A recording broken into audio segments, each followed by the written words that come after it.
Recording by Ma Durga Music. Mixed by DJ Parveen Karyaut Bazaar.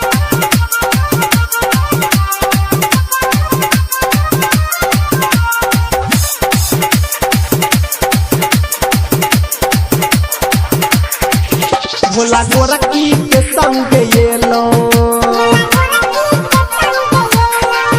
बाबा गोरखी के संग yellow भांग से हो चढ़ेलो गोरखी के संग येलो भोला भांग से हो चढ़ेलो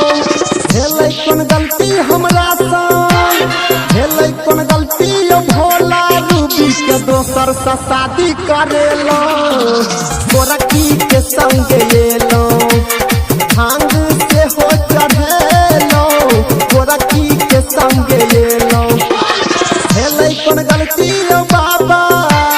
भेलै कोन गलती यो भोला रूबी के दोसर से शादी करेलो गोरखी के संग येलो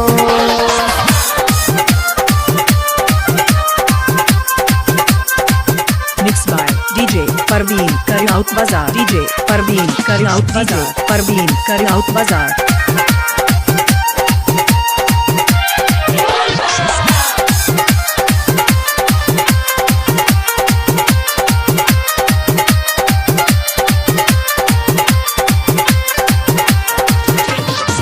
रच कसुतलो में वो ज्यादा बैया कोना कहू भोला या दिया बैया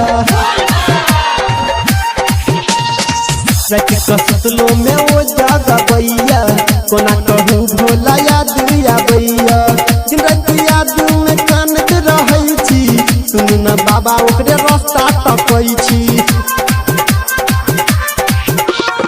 सुनू ने बाबा छी हम मजबूरियो करू ने कृपा बेटा पर जरूरियो बाबा गोरखी के संग येलो जलवा से हो चढ़ेलो भेलै जे कौन गलती भोला भेलै जे कौन गलती रूबी के शादी दोसर से करेलो गोरखी के संग येलो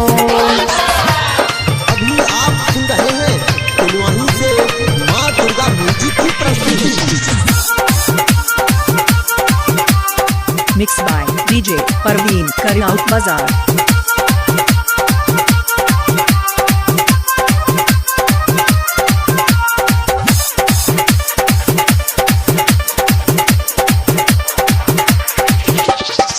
रही कुमारे तो सपना देखलकै जेबै हम देव घर क्रिया खियलकै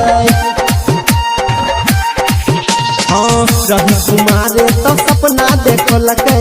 जेबै हम देव घर क्रिया खियलकै झूठो के बात में हमरा फंसलकै आशीष देवेंद्र से शादी रचलकै भगेल गायक अनिल मजबूरियो छोड़ के चल गेलै रूबी हमरा दूरियो बाबा गोरखी के संग येलो भंगिया से हो चढ़ेलो भेलै कोन गलती भोला भेलै कोन गलती रूबी के शादी दोसर से करेलो बाबा गोरखी के संग येलो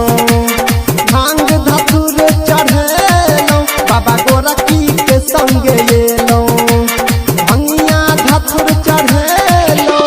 भेलै जे कौन गलती भोला भेलै जे कौन गलती रूबी के शादी दोसर से करेलो बाबा गोरखी के संग येलो